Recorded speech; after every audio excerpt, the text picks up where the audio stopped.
نحمده ونصلي على رسوله الكريم اما بعد فاعوذ بالله من الشيطان الرجيم بسم الله الرحمن الرحيم رب اشرح لي صدري ويسر لي امري واحلل عقدة من لساني يفقهوا قولي۔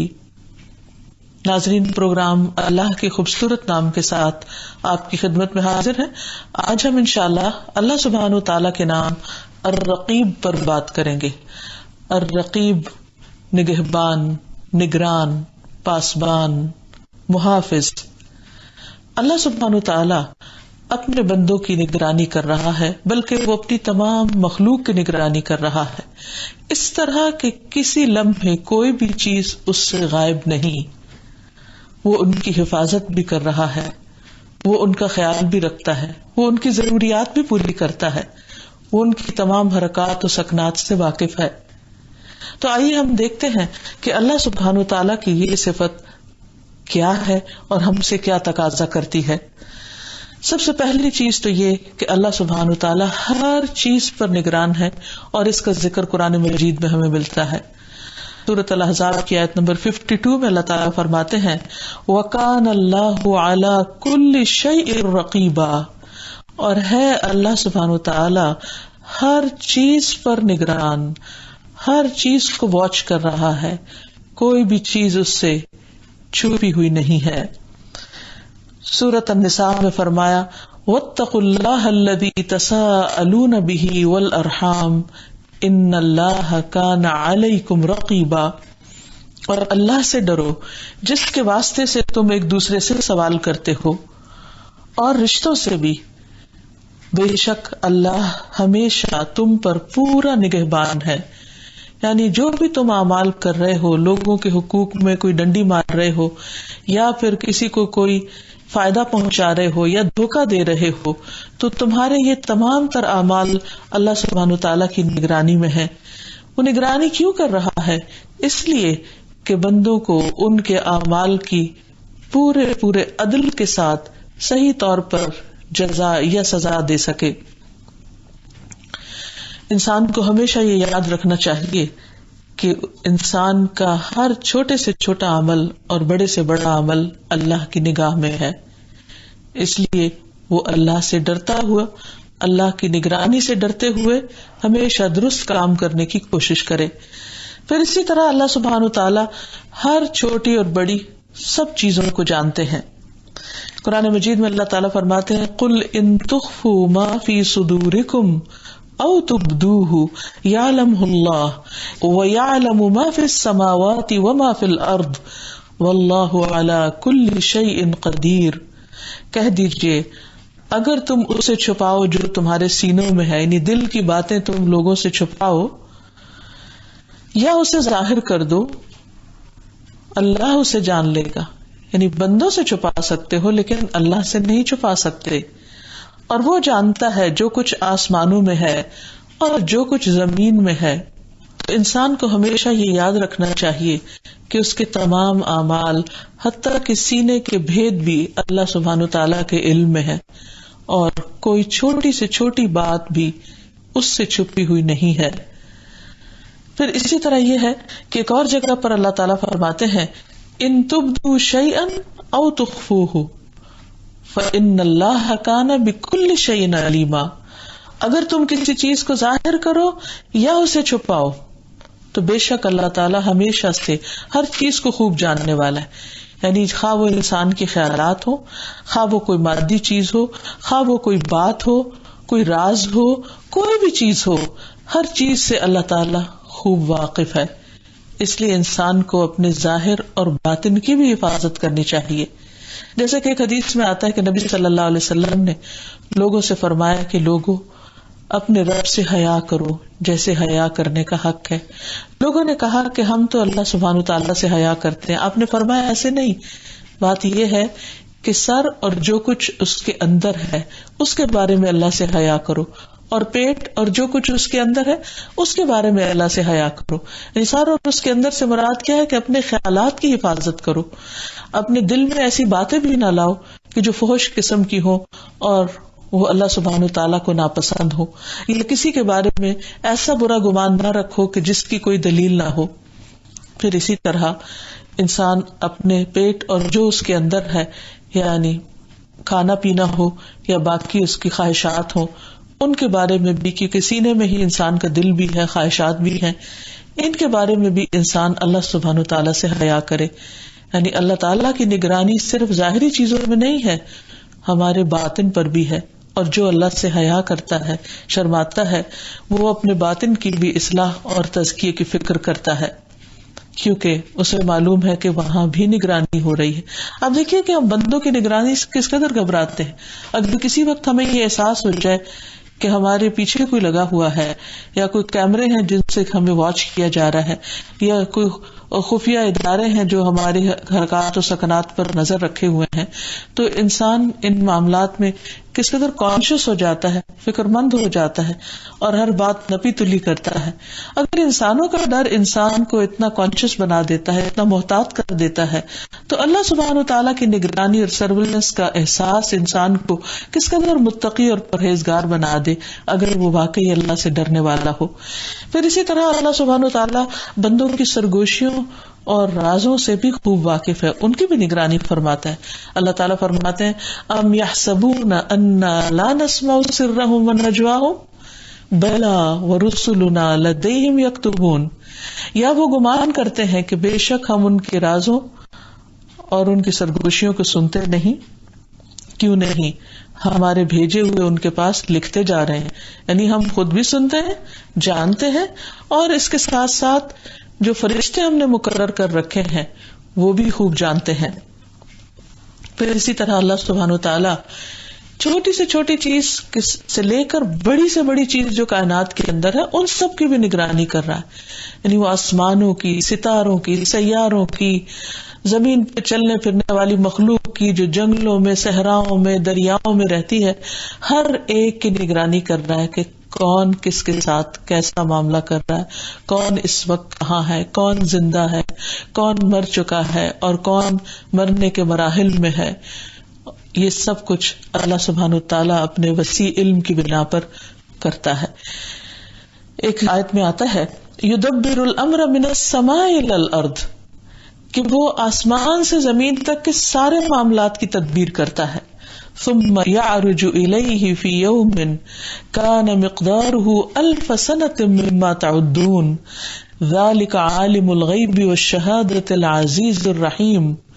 وہ آسمان سے زمین تک ہر معاملے کی تدبیر کرتا ہے، پھر وہ معاملہ اس کی طرف ایسے دن میں اوپر جاتا ہے جس کی مقدار 1000 سال ہے، یعنی انسانوں کی گنتی کے مطابق. یہ ہے اللہ جو ہر پوشیدہ اور ظاہر بات کا جاننے والا ہے، وہ سب پر غالب ہے اور رحم کرنے والا ہے. یعنی وہ پکڑ بھی سکتا ہے لیکن اس کے باوجود وہ انسانوں کو ڈھیل دیے ہوئے ہے، ان پر مہربانی کرتا ہے. اور یہ بات بھی ہمیشہ انسان کو یاد رہے کہ انسان جو کچھ دنیا میں کر رہا ہے یہ دنیا میں نہیں رہ جاتا، یہ سارے معاملات اللہ سبحانہ تعالیٰ کی طرف لوٹائے جاتے ہیں اور اس کے پاس سارا ریکارڈ جمع ہو رہا ہے. الا الی اللہ تصیر الامور، خبردار، یاد رکھو، سنو کہ سارے معاملات اللہ سبحانہ تعالیٰ ہی کی طرف لوٹتے ہیں، اور ویسے بھی مخلوق کے سارے معاملات اسی کے ہاتھ میں ہیں. کون کیا کرتا ہے ہر ایک لمٹ کے اندر ہے. یہ جو اللہ سبحانہ تعالیٰ نے انسان کی تقدیر بنائی ہے، اس کا بھی مقصد یہی ہے کہ انسان کو جو اللہ تعالیٰ نے ایک خاص آزادی دی ہے وہ اس کے اندر ہی رہ کر کام کرے، اس سے باہر نہ نکلے. کیونکہ ایک شخص کو بھی یا کسی کو بھی اگر لامحالہ آزادی دے دی جاتی تو پھر اس کا نقصان کیا ہوتا ہے کہ وہ دوسروں کی آزادی کو لمیٹڈ کر دیتے. تو اللہ یعنی کہ تقدیر کے معاملے میں عام طور پر لوگ کنفیوز ہوتے ہیں کہ شاید ہمارا کوئی اختیاری نہیں، یا یہ کہ سارا اختیاری ہمارا ہے. حقیقت میں معاملہ ان دو انتہاؤں کے درمیان ہے. ہمارے پاس اختیار بھی ہے لیکن وہ ایک محدود اختیار ہے، اور اس کو محدود یا لمیٹڈ اس لیے کیا گیا ہے تاکہ باقی لوگ بھی یا باقی مخلوق بھی اپنے اپنے اختیارات کو انجوائے کر سکیں، اور کوئی کسی کے میدان میں اس درجے تک داخل نہ ہو جائے کہ دوسرے کا جینا دوبھر ہو جائے. پھر اسی طرح یہ بات بھی یاد رہے کہ اللہ سبحانہ و تعالیٰ کی یہ نگرانی وقتی اور عارضی نہیں ہے، یہ دائمی نگرانی ہے، جب سے انسان بنا ہے، بلکہ جب سے کائنات بنی ہے، جب سے یہ نگرانی ہو رہی ہے اور ہمیشہ کے لیے ہوتی رہے گی. اللہ تعالیٰ اگلوں پچھلوں کو سب کو جانتا ہے، اور پھر سب چیزوں پر اس کا مکمل کنٹرول بھی ہے. ہر چیز کو وہ اپنے علم کے ساتھ احاطہ کیے ہوئے ہے. ابن کثیر کہتے ہیں کہ امام احمد سے روایت کی جاتی ہے کہ وہ درج ذیل شعر پڑھا کرتے تھے، یا ان کے اپنے تھے یا کسی اور کے، بہرحال ان کے اشعار ہیں: اذا ما خلوت الدہر یوما فلا تقل خلوت ولكن قل علی رقیب. جب تم زمانے میں کسی دن تنہائی میں ہو، یعنی دنیا میں جب کبھی تم اکیلے ہو، تو یہ نہ کہو کہ میں تنہائی میں بیٹھا ہوں، اکیلا ہوں، بلکہ یہ کہو کہ مجھ پر نگرانی کرنے والا موجود ہے. وَلَا تَحْسَبَنَّ اللَّهَ يَغْفُلُ سَاعَةً وَلَا أَنَّ مَا يَخْفَى عَلَيْهِ يَغِيبُ. اور اللہ کو یہ خیال نہ کرو کہ وہ کسی لمحے غافل ہوتا ہے، اور نہ یہ خیال کرو کہ پوشیدہ چیزیں اس سے اجل ہیں. وہ تو ایک لمحے کے لیے بھی اپنی مخلوق سے غافل نہیں ہوتا. کوئی چھپی سے چھپی چیز زمین کی تہوں کے اندر، جیسے قرآن مجید میں آتا ہے کہ گیلی مٹی کے بھی نیچے کوئی بھی چیز، خواہ وہ ایک ذرہ ہی کیوں نہ ہو، اس سے چھپی ہوئی نہیں، اس سے پوشیدہ نہیں. اس لیے کبھی بھی انسان یہ نہ سمجھے کہ وہ جو جی چاہے کرے، اسے کون پوچھنے والا ہے یا کون دیکھنے والا ہے. نہیں، اللہ الرقیب اس پر نگران ہے. پھر اس کی ایک نگرانی خاص ہے اور ایک عام ہے. عام نگرانی تو ساری مخلوق کی ہو رہی ہے، لیکن اللہ تعالیٰ اپنے مخلص بندوں کی خاص طور پر نگرانی اور حفاظت بھی کر رہا ہے. اس سلسلے میں جیسا کہ ہم دیکھتے ہیں کہ شیطان نے کہا تھا کہ میں اے اللہ تیری ساری مخلوق کو بہکا دوں گا، لیکن اللہ تعالیٰ نے فرمایا کہ نہیں، میرے مخلص بندے وہ تیرے کہنے میں نہیں آئیں گے. کیوں؟ اللہ کی دی ہوئی توفیق سے، اللہ کی حفاظت سے. اور اس کے بارے میں اس کی تفصیل سورۃ الحجر میں آتی ہے: قال رب بما اغویتنی لأزینن لهم فی الارض وَلَأُغْوِيَنَّهُمْ أَجْمَعِينَ إِلَّا عِبَادَكَ مِنْهُمُ الْمُخْلَصِينَ قَالَ هَذَا صِرَاطٌ عَلَيَّ مُسْتَقِيمٌ إِنَّ عِبَادِي لَيْسَ لَكَ عَلَيْهِمْ سُلْطَانٌ إِلَّا مَنِ اتَّبَعَكَ مِنَ الْغَاوِينَ. اس نے کہا اے میرے رب، چونکہ تو نے مجھے گمراہ کیا، میں ضرور زمین کے اندر ان کے لیے بہت سی اٹریکشنز پیدا کر دوں گا، اور ہر صورت میں ان سب کو گمراہ کر دوں گا، مگر ان میں سے تیرے وہ بندے جو خالص کیے ہوئے ہیں. فرمایا یہ راستہ ہے جو مجھ تک سیدھا ہے، بے شک میرے بندے تیرا ان پر کوئی غلبہ نہیں، کوئی زور نہیں، مگر جو گمراہوں میں سے تیرے پیچھے چلے وہ تیرے بہکانے میں آ جائیں گے، لیکن میرے خاص بندے ان پر تیرا زور نہیں. تو انسان تو کمزور ہے، خلق الانسان ضعیفا، لیکن شیطان کا مقابلہ کرنے کی طاقت کہاں سے آ جاتی ہے اور کس کے پاس آتی ہے؟ وہی جو اپنے رب کے ساتھ خالص ہوتا ہے، مخلص ہوتا ہے، پھر وہ اس کے داؤ سے بچ جاتا ہے، اور یہ بھی اس کو اللہ سبحانہ وتعالی ہی کی توفیق سے ملتا ہے. جیسے ہم دیکھتے ہیں کہ یوسف علیہ السلام کو اللہ سبحانہ وتعالی نے محفوظ رکھا. سورۃ یوسف میں آتا ہے وَلَقَدْ هَمَّتْ بِهِ وَهَمَّ بِهَا لَوْلَا أَن رَّأَىٰ بُرْهَانَ رَبِّهِ كَذَٰلِكَ لِنَصْرِفَ عَنْهُ السُّوءَ وَالْفَحْشَاءَ إِنَّهُ مِنْ عِبَادِنَا الْمُخْلَصِينَ. اور بلا شبہ یقیناً وہ اس کے ساتھ ارادہ کر چکی تھی، اور وہ بھی اس عورت کے ساتھ ارادہ کر لیتا اگر یہ نہ ہوتا کہ اس نے اپنے رب کی دلیل دیکھ لی، تو گویا رب نے بچایا. اسی طرح ہوا تاکہ ہم اس سے برائی اور بے حیائی کو ہٹا دیں، دور کر دیں، بے شک وہ ہمارے خالص کیے ہوئے بندوں میں سے تھا. تو یوسف علیہ السلام کا واقعہ ایک کھلی دلیل ہے اس سلسلے کی کہ اللہ سبحانہ وتعالی اپنے مخلص بندوں، اپنے پیارے بندوں، وہ جو اس پر ایمان رکھتے ہیں، وہ جو برائی سے بچنا چاہتے ہیں، ان کو اللہ تعالیٰ محفوظ رکھتا ہے، ان کی حفاظت فرماتا ہے، ان کی نگرانی کرتا ہے. پھر اسی طرح یہ بھی یاد رہے کہ اللہ سبحانہ تعالیٰ کی یہ نگرانی جو مسلسل اور مستقل طور پر ہے، اس کا بھی ہمیں احساس رہے، کیونکہ بعض اوقات حالات ہماری مرضی کے خلاف ہو جاتے ہیں تو اس پر ہمیں پریشانی اور پشیمانی ہوتی ہے، اور ہم سمجھتے کہ شاید اللہ سبحانہ تعالیٰ ہم سے ناراض ہو گیا ہے، یا وہ ہماری طرف دیکھ نہیں رہا، یا وہ ہماری سن نہیں رہا. ایسا ہرگز نہیں ہوتا. اللہ سبحانہ تعالیٰ مسلسل اپنے بندوں کی نگرانی کرتا ہے، مسلسل ان کی دعائیں سنتا ہے، مسلسل ان کی طرف توجہ رکھتا ہے. یہ الگ بات ہے کہ اللہ تعالیٰ بعض اوقات انسان کی آزمائش کے لیے حالات اس کی مرضی کے خلاف کر دیتا ہے.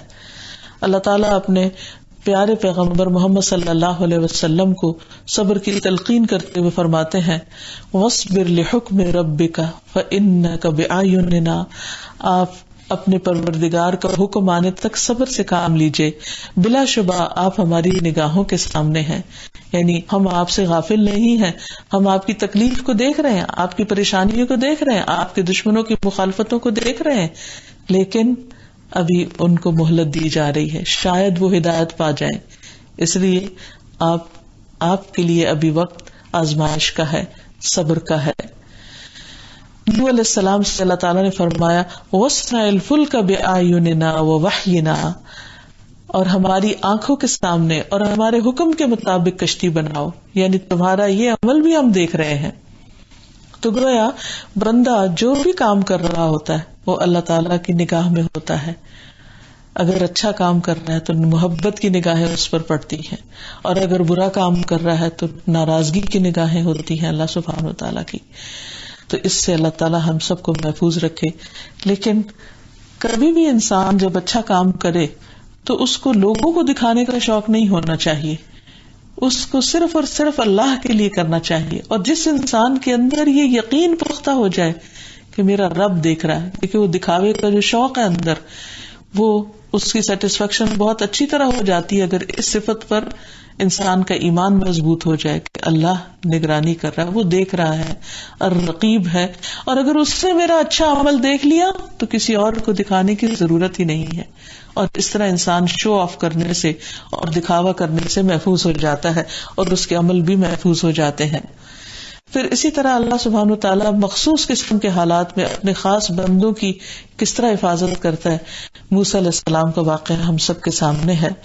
قرآن مجید میں سورۃ القصص میں اللہ تعالیٰ فرماتے ہیں وَقَالَتْ لِأُخْتِهِ قُصِّيهِ فَبَصُرَتْ بِهِ عَنْ جُنُبٍ وَهُمْ لَا يَشْعُرُونَ وَحَرَّمْنَا عَلَيْهِ الْمَرَاضِعَ مِنْ قَبْلُ فَقَالَتْ هَلْ أَدُلُّكُمْ عَلَى أَهْلِ بَيْتٍ يَكْفُلُونَهُ لَكُمْ وَهُمْ لَهُ نَاصِحُونَ فَرَدَدْنَاهُ إِلَى أُمِّهِ كَيْ تَقَرَّ عَيْنُهَا وَلَا تَحْزَنَ وَلِتَعْلَمَ أَنَّ وَعْدَ اللَّهِ حَقٌّ وَلَكِنَّ أَكْثَرَهُمْ لَا يَعْلَمُونَ. چنانچہ اس نے موسیٰ کی بہن سے کہا، یعنی موسیٰ کی والدہ نے، اس بچے کے پیچھے پیچھے چلتی جاؤ. چنانچہ وہ آنکھیں بچا کر دیکھتی رہی اور دوسروں کو اس کا پتہ نہ چل سکا. یہ ساری تدبیر کون کر رہا تھا؟ یہ سارا انتظام کون کر رہا تھا؟ وہی جو ان تمام امور پر نگران ہے، رقیب ہے. اور ہم نے موسیٰ پر دودھ پلانے والیوں کا دودھ پہلے ہی سے حرام کر دیا. موسیٰ کی بہن نے کہا کیا میں تمہیں ایسے گھر والوں کا پتہ بتاؤں جو اس کی کفالت کر سکے اور وہ اس کے خیر خواہ بھی ہوں. تو ہم نے اسے اس کی ماں کے پاس واپس پہنچا دیا تاکہ اس کی آنکھیں ٹھنڈی ہوں اور وہ غم نہ کرے، تاکہ وہ جان لے کہ یقیناً اللہ کا وعدہ سچا ہے، لیکن ان کے اکثر نہیں جانتے.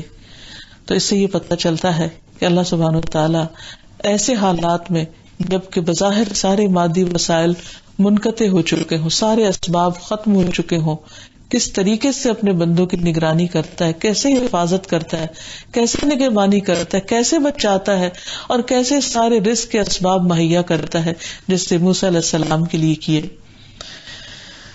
پھر جہاں تک بندوں کے اعمال کی نگرانی کا تعلق ہے تو یہ بندوں کے لیے ایک فکر کی بات بھی ہونی چاہیے کہ اللہ سبحانہ وتعالیٰ سے کوئی عمل بھی چھپا ہوا نہیں، اس لیے وہ اپنے اعمال کو درست کر لیں.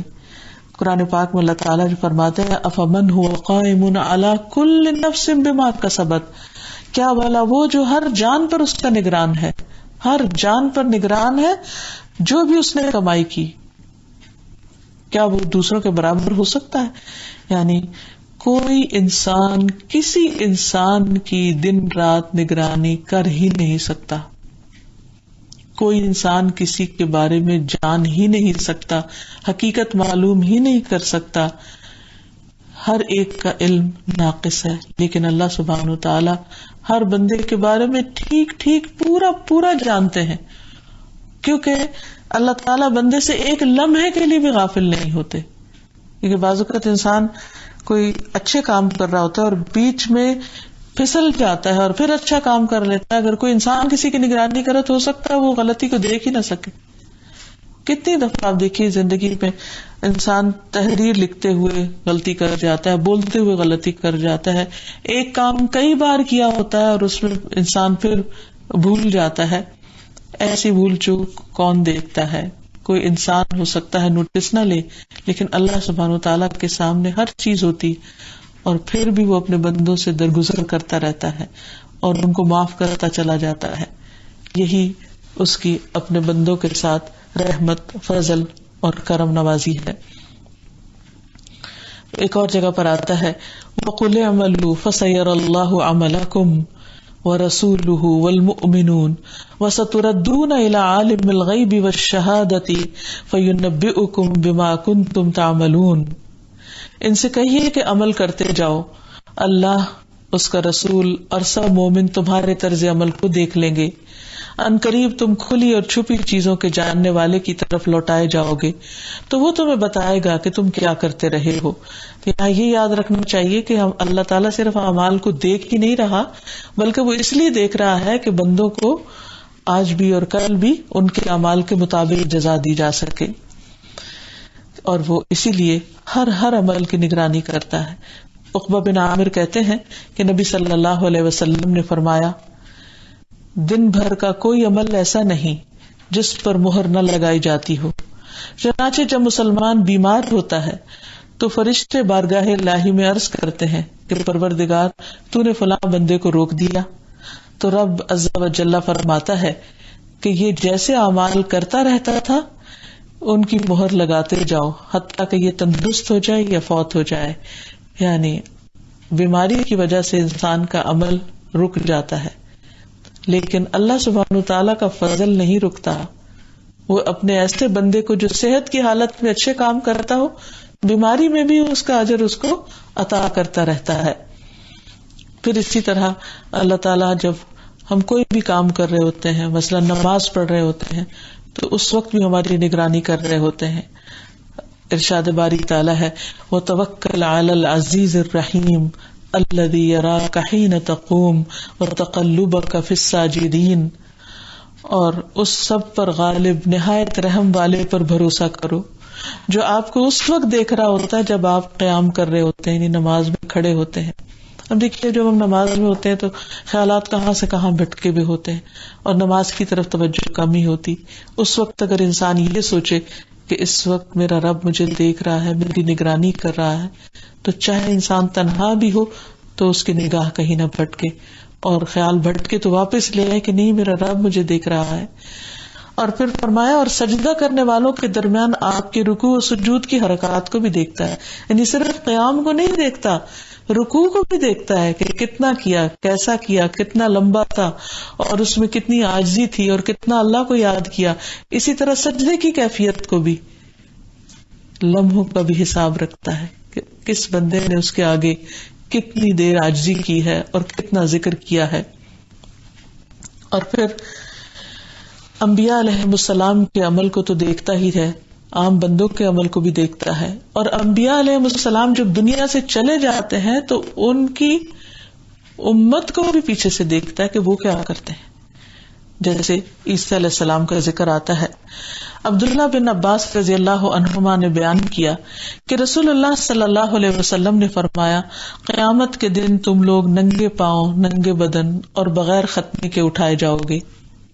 پھر آپ صلی اللہ علیہ وسلم نے اس آیت کی تلاوت کی، کما بدأنا اول خلق نعیدہ وعدا علینا انا کنا فاعلین. جس طرح ہم نے انہیں پہلی بار پیدا کیا تھا اسی طرح ہم دوبارہ لوٹائیں گے، یہ ہماری جانب سے وعدہ ہے اور بے شک ہم اس سے کرنے والے ہیں. پھر سب سے پہلے ابراہیم علیہ السلام کو کپڑے پہنائے جائیں گے، پھر میرے صحابہ میں سے کچھ کو دائیں طرف لے جایا جائے گا، لیکن کچھ کو بائیں طرف لے جایا جائے گا. میں کہوں گا کہ یہ تو میرے صحابہ ہیں، لیکن مجھے بتایا جائے گا کہ جب آپ ان سے جدا ہوئے تو اسی وقت انہوں نے ارتداد اختیار کر لیا. جیسے ہم جانتے ہیں کہ بہت سے لوگ نبی صلی اللہ علیہ وسلم کی وفات کے بعد مرتد ہو گئے تھے. میں اس وقت وہی کہوں گا جو عبد صالح یعنی نیک بندے عیسیٰ ابن مریم علیہ السلام نے کہا تھا، وَكُنْتُ عَلَيْهِمْ شَهِيدًا مَا دُمْتُ فِيهِمْ فَلَمَّا تَوَفَّيْتَنِي كُنْتَ أَنْتَ الرَّقِيبَ عَلَيْهِمْ وَأَنْتَ عَلَى كُلِّ شَيْءٍ شَهِيدٌ إِن تُعَذِّبْهُمْ فَإِنَّهُمْ عِبَادُكَ وَإِن تَغْفِرْ لَهُمْ فَإِنَّكَ أَنْتَ الْعَزِيزُ الْحَكِيمُ. جب تک میں ان میں موجود تھا میں ان کی نگرانی کرتا رہا، لیکن جب تو نے مجھے اٹھا لیا تو ہی ان پر نگران ہے اور تو ہی ہر چیز پر نگہبان ہے. اگر تو انہیں عذاب دے تو بے شک وہ تیرے بندے ہیں، اور اگر انہیں تو بخش دے تو بے شک تو ہی سب پر غالب کمال حکمت والا ہے. تو اس سے یہ پتہ چلتا ہے کہ خواہ انبیاء علیہ السلام بھی ہوں، ان کی اپنی امتوں پر نگرانی اور ان کا خیال رکھنا، ان کی کیئر کرنا، ان کے اعمال کو دیکھتے رہنا، یہ ان کی زندگی تک ہوتا ہے. اور جب ان کی زندگی ختم ہو جاتی ہے یا وہ واپس بلا لیے جاتے ہیں اپنے مشن سے، تو پھر اللہ ہی نگران ہوتا ہے، وہی نگہبان ہوتا ہے. پھر اللہ سبحانہ وتعالی اپنی براہ راست نگرانی کے علاوہ فرشتوں کے ذریعے بھی نگہبانی کرواتے ہیں، نگرانی کرواتے ہیں. اللہ تعالیٰ بندوں کے اعمال پر فرشتوں کو نگران بناتے ہیں. قرآن مجید میں آتا ہے وَإِنَّ عَلَيْكُمْ لَحَافِظِينَ كِرَامًا كَاتِبِينَ يَعْلَمُونَ مَا تَفْعَلُونَ، کہ بلا شبہ تم پر یقیناً نگہبان مقرر ہیں جو بہت عزت والے ہیں، مرتبے والے ہیں، لکھنے والے ہیں، وہ جانتے ہیں جو کچھ تم کرتے ہو. پھر ان اعمال ناموں میں نہ صرف یہ کہ انسان کے ظاہری اعمال ہوتے ہیں، بلکہ انسان کے دلوں میں اٹھنے والے خیالات وہ بھی لکھ لیے جاتے ہیں. قرآن مجید میں اللہ تعالیٰ فرماتے ہیں وَلَقَدْ خَلَقْنَا الْإِنسَانَ وَنَعْلَمُ مَا تُوَسْوِسُ بِهِ نَفْسُهُ وَنَحْنُ أَقْرَبُ إِلَيْهِ مِنْ حَبْلِ الْوَرِيدِ إِذْ يَتَلَقَّى الْمُتَلَقِّيَانِ عَنِ الْيَمِينِ وَعَنِ الشِّمَالِ قَعِيدٌ مَا يَلْفِظُ مِنْ قَوْلٍ إِلَّا لَدَيْهِ رَقِيبٌ عَتِيدٌ. اور بلا شبہ یقیناً ہم نے انسان کو پیدا کیا اور جو کچھ اس کے دل میں وسوسہ گزرتا ہے ہم اسے بھی جانتے ہیں، اور ہم اس کی رگے جان سے بھی زیادہ اس کے قریب ہیں. یعنی فرشتے جو ہیں وہ جانتے ہیں کہ انسان کے دل میں کیا وسوسے اٹھتے ہیں، اور جب اس کے ہر قول و فعل کو دو لینے والے لیتے ہیں جو دائیں اور بائیں طرف بیٹھے ہیں، وہ کوئی بات منہ سے نہیں نکالتا مگر اس کے پاس ایک تیار نگران ہوتا ہے، یعنی فرشتہ ہوتا ہے جو فوراً ہی نوٹ کر لیتا ہے. فرشتے عرض کرتے ہیں اے رب تیرا فلاں بندہ گناہ کرنے کا ارادہ کر رہا ہے. اللہ تعالیٰ باوجود اسے کہ خوب دیکھ رہا ہوتا ہے، یعنی خود بھی دیکھ رہا ہوتا ہے، فرشتے سے فرماتا ہے اس کی نگرانی کرتے رہو.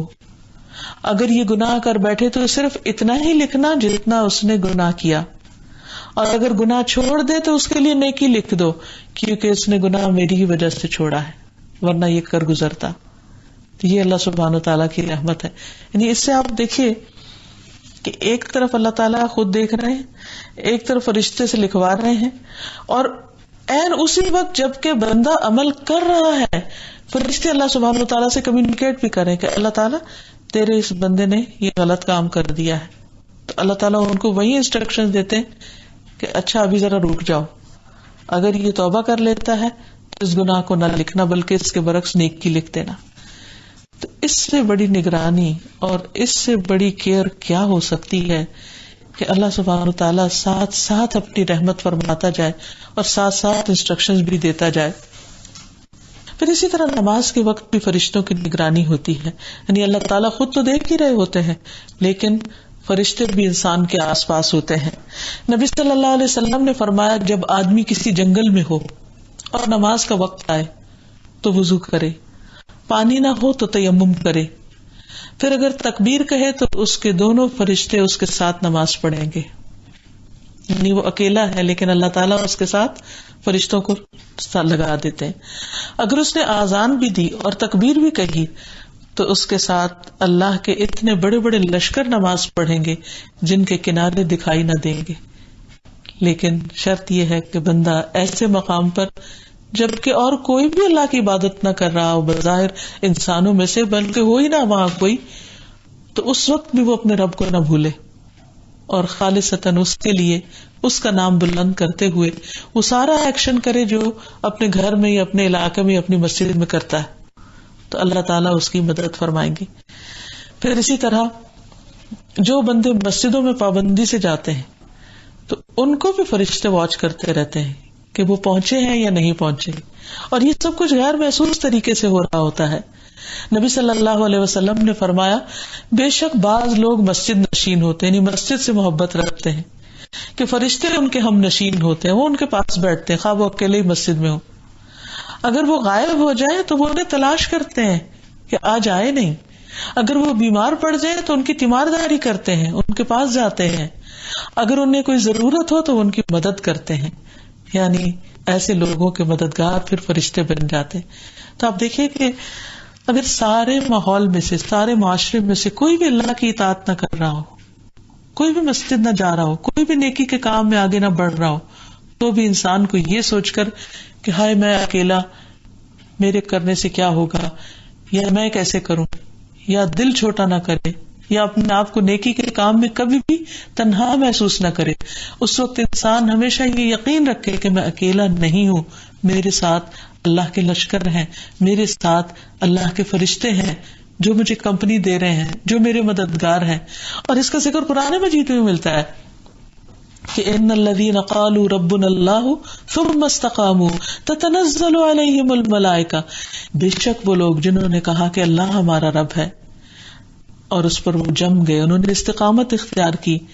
تتنزل علیہم الملائکہ، فرشتے ان پر اترتے ہیں اور وہ انہیں کیا کہتے ہیں، اللہ تخافوا ولا تحزنوا، تم خوف نہ کرو، مت ڈرو، غم بھی نہ کرو. نحن اولیاؤکم فی الحیات الدنیا، ہم اس دنیا میں تمہارے دوست ہیں. تو انسان کبھی بھی اپنے آپ کو اکیلا یا تنہا محسوس نہ کرے، وہ اپنے رب کی اطاعت کرنے والا ہو، فرما برداری کرنے والا ہو، اور باقی معاملہ انسان اپنے رب پر چھوڑ دے. اسی لیے ایسے فرشتے انسان جب گھر سے نکلتا ہے تو اس وقت بھی اس کی نگرانی کر رہے ہوتے ہیں. نبی صلی اللہ علیہ وسلم نے فرمایا جب بھی کوئی شخص اپنے گھر سے نکلتا ہے تو اس کے دروازے پر 2 جھنڈے ہوتے ہیں، ایک جھنڈا فرشتے کے ہاتھ میں ہوتا ہے اور دوسرا شیطان کے ہاتھ میں. اگر وہ اللہ تعالیٰ کی رضا والے کام کے لیے نکلتا ہے تو فرشتہ اپنا جھنڈا لے کر اس کے پیچھے پیچھے روانہ ہو جاتا ہے اور وہ اپنے گھر لوٹنے تک فرشتے کے جھنڈے تلے ہوتا ہے، یعنی وہ لے بھی جاتے ہیں اور واپس بھی چھوڑ کے جاتے ہیں. اور اگر وہ اللہ کی ناراضگی والے عمل کے لیے نکلتا ہے، غلط کام کے لیے، تو شیطان اپنا جھنڈا لے کر اس کے ساتھ ہو جاتا ہے اور وہ اپنے گھر واپس آنے تک شیطان کے جھنڈے تلے رہتا ہے. تب یہ انسان کی چوائس ہے کہ وہ کس کو دوست بناتا ہے. پھر اسی طرح اللہ کے فرشتے اللہ کے خاص علاقوں کی نگرانی بھی کرتے ہیں. نبی صلی اللہ علیہ وسلم نے فرمایا کوئی شہر ایسا نہیں جس کو دجال پامال نہ کرے گا مگر مدینہ اور مکہ کے وہاں داخل ہونے کے جتنے راستے ہیں ان پر فرشتے صف بستہ ہوں گے اور ان کی نگرانی کریں گے، تو وہاں وہ داخل نہ ہو سکیں گے. تو اب جب انسان اللہ سبحانہ وتعالیٰ کی اس صفت کو جان لے اور اس کو مان لے تو پھر اس کا اثر اس کی زندگی میں نظر آنا چاہیے. تو اس کے لیے انسان کو کیا کرنا چاہیے؟ سب سے پہلی چیز یہ کہ انسان اللہ تعالیٰ کا فرما بردار بن جائے، اللہ تعالیٰ کا اطاعت گزار بن جائے، انسان اپنے اوپر خود محاسب بن جائے، اپنے خیالات کو واچ کرے، اپنے اعمال کو دیکھے.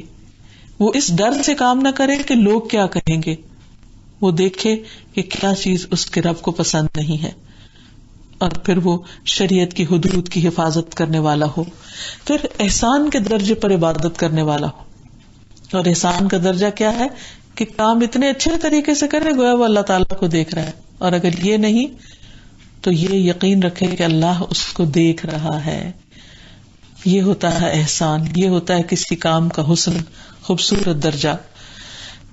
تو حقیقت یہ ہے کہ انسان کو جب اس بات کا احساس ہوتا ہے کہ اللہ سبحانہ وتعالیٰ اس کو دیکھ رہا ہے ظاہر میں بھی اور باطن میں بھی، تو پھر وہ ہر قدم پھونک پھونک کر رکھتا ہے اور اپنی زندگی اللہ سبحانہ وتعالیٰ کی مرضی کے مطابق گزارنے کی کوشش کرتا ہے، خواہ اس پر کتنی بھی قسم کے دباؤ کیوں نہ ہو، کیونکہ اسے معلوم ہے کہ یہ سب کچھ دیکھا جا رہا ہے، لکھا جا رہا ہے، نگرانی کی جا رہی ہے اور فرشتوں کے ذریعے نگرانی کروائی جا رہی، یہ سب کچھ رائے گاہ جانے والا نہیں ہے۔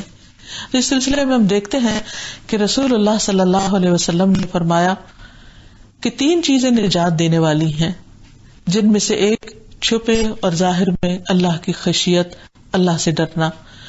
ابو ذر، جندب بن جنادہ اور ابو عبد الرحمن معاذ بن جبل رضی اللہ عنہما بیان کرتے ہیں کہ رسول اللہ صلی اللہ علیہ وسلم نے فرمایا، تم جہاں کہیں بھی موجود ہو اللہ سے ڈرتے رہو اور گناہ کے بعد نیکی کر لیا کرو، کیونکہ یہ تو ہو نہیں سکتا کہ انسان فرشتہ بن جائے اور اس سے کبھی کوئی غلطی نہ ہو، لیکن اس کا علاج یہ ہے کہ جب غلطی ہو تو انسان اس کی جگہ اچھا کام کر لے، کہ وہ نیکی اس گناہ کو مٹا دیتی ہے، مثلا نفل پڑھ لے، استغفار کر لے، صدقہ خیرات کر لے، اور لوگوں کے ساتھ اچھے اخلاق کا مظاہرہ کرو۔ یہ 3 چیزیں انسان کو فائدہ دینے والی ہیں۔ پھر یہ کہ انسان ہمیشہ اللہ سے ڈرتا رہے، کیونکہ وہ اللہ سے چھپ نہیں سکتا اور اللہ کی پکڑ بھی بڑی شدید ہے۔ اللہ سبحانہ وتعالیٰ دیکھتا ہے لیکن ہمیں ہمارے گناہوں پر فوراً نہیں پکڑتا، تو اس بنا پر انسان کو نڈر نہیں ہو جانا چاہیے۔ اللہ تعالیٰ فرماتے ہیں وَخَافُونِ إِن كُنتُم مُؤْمِنِينَ، اور مجھ سے ڈرو اگر تم مومن ہو۔ ایک اور جگہ پر فرمایا فَلَا تَخْشَوُا النَّاسَ وَاخْشَوْنِی، لوگوں سے نہیں ڈرو، مجھ سے ڈرو۔ اور رسول اللہ صلی اللہ علیہ وسلم نے فرمایا اللہ کی قسم میں اللہ کو ان سب سے زیادہ جانتا ہوں اور ان سب سے زیادہ اللہ سے ڈرنے والا ہوں۔ تو اس سے یہ پتہ چلتا ہے کہ جو شخص اللہ سبحانہ وتعالیٰ کی جتنی معرفت رکھتا ہے، جتنی پہچان رکھتا ہے، اور اس کی معرفت اس کے ناموں اور اس کے صفات کے ذریعے ہوتی ہے، وہ اتنا زیادہ اللہ سے ڈرنے لگتا ہے، اتنا زیادہ محتاط زندگی بسر کرنے لگتا ہے۔ اس سلسلے میں ہم دیکھتے ہیں کہ میکائیل علیہ السلام جو اللہ تعالیٰ کو جانتے ہیں اور اللہ کے کاموں کو، وہ کتنا اللہ سے ڈرتے ہیں۔ رسول اللہ صلی اللہ علیہ وسلم نے جبریل علیہ السلام سے فرمایا کیا وجہ ہے کہ میکائیل کبھی بھی مجھے ہنستے دکھائی نہیں دیتے؟ انہوں نے کہا جب سے جہنم کی آگ کو پیدا کیا گیا ہے اس وقت سے میکائیل نہیں ہنسے، کیونکہ اس علم کی بنا پر، اس معرفت کی بنا پر، اس انجام کو سامنے رکھتے ہوئے وہ ہنسنا بھول گئے ہیں۔ پھر اسی طرح نبی صلی اللہ علیہ وسلم بھی اللہ سبحانہ وتعالیٰ سے ڈرتے تھے، اور قرآن مجید میں آتا ہے قل انی اخاف ان عصیت ربی عذاب یوم عظیم، کہہ دیجئے بے شک میں ایک بہت بڑے دن کے عذاب سے ڈرتا ہوں اگر میں اپنے رب کی نافرمانی کروں۔ تو ڈٹائی کے ساتھ اللہ کی نافرمانی کرنا اور کرتے چلے جانا، یہ اللہ تعالیٰ کو ناراض کرنے والی بات ہے۔ عقل مند وہی ہے جو ہر معاملے میں اللہ کا تقوی اختیار کرے، پھر اپنے ساری زندگی کے اعمال میں اللہ کی نگرانی کو محسوس کرے، خواہ وہ نماز پڑھنا ہو یا روزہ رکھنا ہو یا صدقہ خیرات کرنا ہو یا کسی انسان کے ساتھ گفتگو یا معاملہ یا تعلق ہو، ہر چیز میں انسان کو یہ سبق ہمیشہ یاد رہے کہ اللہ دیکھ رہا ہے۔ اور پھر اسی طرح اسلام کے اثرات میں سے ایک یہ بھی ہے کہ انسان کو جب اللہ تعالیٰ دنیا میں کسی کا نگران بنائے تو وہ اپنی نگرانی کے کام کو، ذمہ داری کو صحیح طور پر انجام دے۔ مثلا اگر آپ کے پاس کسی نے کوئی امانت رکھی ہے تو اس کی نگرانی صحیح طور پر کی جائے۔ ویسے بھی ہر انسان کو اللہ نے نگران بنایا ہے، حدیث میں آتا ہے کلکم راعٍ وکلکم مسئول عن رعیتہ، ہر شخص تم میں سے نگران ہے اور ہر شخص سے اس کی رعیت کے بارے میں سوال کیا جائے گا۔ تو ہم سب کو یہ دیکھنا چاہیے کہ اگر ہم میں سے ہر شخص نگران ہے تو کس کس چیز کا نگران ہے۔ مثلا خاتون خانہ کے بارے میں فرمایا کہ والمرأۃ راعیۃ فی بیت زوجہا، کہ عورت اپنے شوہر کے گھر کی نگران ہے، ومسئولۃ عنہا، اور اس سے اس کے بارے میں سوال کیا جائے گا۔ تو ہر ایک کو اپنی اپنی ذمہ داریوں کا علم بھی ہونا چاہیے اور پھر ان کو ادا بھی کرنا چاہیے، کیونکہ قیامت کے دن ان ذمہ داریوں کے بارے میں سوال کیا جائے گا۔ حدیث میں آتا ہے کہ آپ صلی اللہ علیہ وسلم نے فرمایا بے شک اللہ ہر نگران سے اس کے زیر نگران کے بارے میں سوال کرے گا کہ اس نے اس کی حفاظت کی یا اسے ضائع کر دیا، یہاں تک کہ آدمی سے اس کے گھر والوں کے بارے میں بھی پوچھا جائے گا۔ اور پھر یہ کہ انسان خیرخواہی کے ساتھ حفاظت و نگرانی کرے۔